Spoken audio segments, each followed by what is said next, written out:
Close your eyes for a second. Now picture this.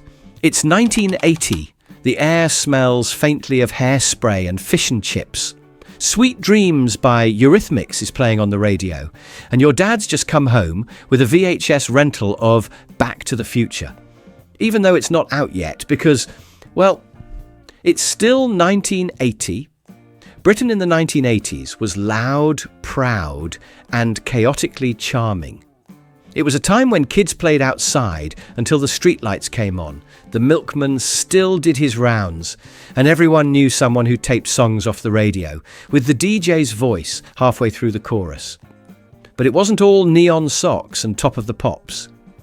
Beneath the perms and polyester was a country going through one of its most radical transformations, politically, culturally, even spiritually. So, what was it really like to live in 1980s Britain? Let's relive it together. Life in the 1980s, Britain had its own rhythm. Slow, simple, and filled with the smell of toast and gravy. Class was everywhere. Working-class families lived in terraced houses with net curtains and coal fires, while middle-class homes showed off microwaves they barely used. Sundays meant roast dinners and 3 TV channels, 4 if you were fancy. Kids ate Frosties, wore itchy uniforms, and watched Grange Hill before biking around the cul-de-sac. Garbage pail kids were currency, and you knew to be home before neighbours started. Teens lived on mixtapes, Topshop, and woolly angst. If you had a Walkman, you were a legend. Adults smoked everywhere, at home, in cars, at work. Dads loosened their ties and turned on Coronation Street, while mums ruled the VCR and made sure dinner was on time. Homes had floral wallpaper, brown carpets, and at least one Baby Cham bottle on display. TVs were wooden boxes. Phones had cords, and if you had Betamax instead of VHS, well, bad luck. People talked at the post office, over garden fences, on doorsteps. No mobiles, no internet, just word of mouth and a cuppa. Cars were boxy, loud, and smelled like crisps and cassette tapes. Ford Escorts and Vauxhall Cavaliers ruled the road. Sat nav. Dad with a map, and Mum saying, "You've missed the turn." Buses were red, crowded, and exciting, especially the top front seat on the double-decker. Tickets clunked out of the conductor's machine like treasure. Trains, always late, freezing or boiling with tea in cardboard cups and orange-brown seats. Holidays meant Butlins or a caravan at the coast. Windy beaches, raincoats in July, and 99 flakes eaten in towels. If you went abroad, it was Spain, sunburn, sangria, and trying to ask for chips in your best holiday Spanish. The 1980s in Britain looked like a rainbow exploded on a pile of hairspray. Clothes were loud, neon leggings, oversized jumpers, and shoulder pads you could land a plane on. More was more, and subtlety was banned. Hair defied gravity. Perms were everywhere. Boys had mullets, girls had teased fringes, and hairspray was practically atmospheric. Subcultures ruled the streets. Punks with safety pins and snarls. New romantics dressed like Victorian poets in eyeliner. Mods on scooters. Every look told a story loudly. Music and fashion were soulmates. Madonna clones in lace gloves and crucifixes. Duran Duran fans with bouffant hair and pastel jackets. If you loved a band, you dressed the part. British cool collided with American pop. MTV, Dynasty, The Breakfast Club. Glamour, rebellion, and identity came wrapped in glitter and eyeliner. And behind every wild outfit was a teenager who truly believed no one had ever felt feelings as deeply as they did, while dancing alone in their bedroom to a mixtape they made themselves. What did you wear in the 80s? And would you dare wear it again today? Entertainment in the 1980s. Britain was simple, shared, and totally unforgettable. TV had just 4 channels. If you missed your favourite show, tough, you waited for the repeat. The telly shut down at night with the national anthem and remote controls. Not in most homes. Your little brother was the remote. VHS tapes changed everything. Renting a movie was an event. You picked it based on the cover, hoped it wasn't already taken, and prayed it had been rewound. If your family had Betamax, you heard about it. Music came on vinyl, cassette, or the radio. You made mixtapes from Top of the Pops and tried to pause before the DJ ruined the outro. A Sony Walkman made you feel invincible. Everyone rewound tapes with a pencil because they always got chewed.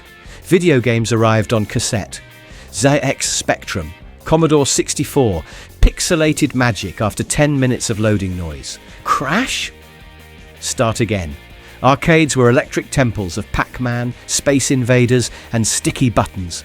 Everything was shared. One TV, one radio, one tape deck, and somehow it brought everyone together. And if you had £5 in your pocket, that was a fortune. Enough for a cassette single, a packet of crisps, a fizzy drink, and still change for the arcade. Being a kid in 1980s, Britain was a mix of scraped knees, soggy packed lunches, and the absolute thrill of having the last word in a playground argument with "My dad's bigger than your dad. Let's start with school." Uniforms were non-negotiable: grey trousers or skirts, stiff collars, itchy jumpers, and blazers that never quite fit. If your school had a clip-on tie, you were lucky. If it didn't, you were constantly trying to knot yours in the mirror without choking yourself. Classrooms had the smell of chalk dust, boiled cabbage from the lunch hall, and that weird disinfectant they used on everything.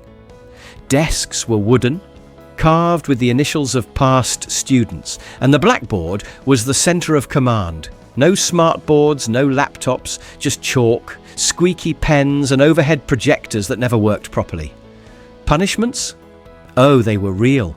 Detentions, lines, being made to stand outside the head teacher's office. And in some schools, you could still get the cane. Teachers did not smile much, and if they did, it usually meant trouble. Recess, playtime if you will, was chaos in the best way. Games like British Bulldog, banned in some schools for being too rough, conkers, skipping ropes, and those plastic hand clappers you weren't supposed to bring. Football was played with whatever round object you could find, and arguments were settled with rock, paper, scissors, or a quick chase around the yard. At home, kids watched cartoons like Danger Mouse, The Raccoons, or Super Ted. Saturday mornings were sacred. Going live. With Philip Schofield and Gordon the Gopher was basically your social life. You ate cereal straight from the box, sitting cross-legged in front of the telly, shouting answers at the screen. And the snacks. Oh, the snacks. Monster Munch, wagon wheels that were definitely bigger back then, sherbet dip dabs, Space Raiders for 10 pence, and Tizer or Quattro to wash it all down. Lunchtimes at school meant rectangular pizza, pink custard, and dinner ladies who knew everything. Teenagers had it rough and brilliant at the same time. No phones, no social media, but they had diaries, mixtapes, and hours spent sitting on the wall outside the corner shop, hoping someone they fancied would walk by. Friendships were made with shared Walkman headphones and long dramatic conversations about who was better, Madonna or Cyndi Lauper. What's the one thing you remember most from your school days in the 80s? The 1980s in Britain were turbulent, bold, and deeply divided. Margaret Thatcher led the country with an iron fist. Some called her a saviour, others never forgave her. Strikes filled the headlines, especially the miners' strike. Whole communities lost their livelihoods almost overnight. Picket lines, riot police, and coal dust became national symbols. The Falklands War in 1982 stirred up patriotism. Flags in windows, headlines everywhere. For many, it was the first war watched live on TV. But fear wasn't just abroad. The threat of IRA bombings was constant. Public bins were removed, and people avoided crowds. London lived with low-level tension every day. There were deep contrasts, champagne swilling yuppies in the city, and jobless families relying on benefits in former industrial towns. It was a time of protest, pride, anger, and resilience. People disagreed, marched, argued, but never gave up.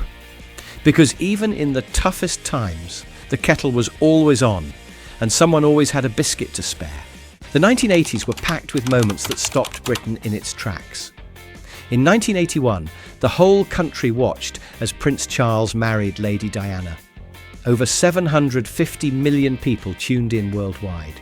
It wasn't just a wedding, it was a fairy tale on TV, and for a moment everyone believed in happy endings. Then came 1985, Live Aid, a global concert, broadcast live from Wembley, raising millions for famine relief in Ethiopia. Queen's set, legendary. It wasn't just music, it was history. But the decade had darker notes too. The Cold War loomed large.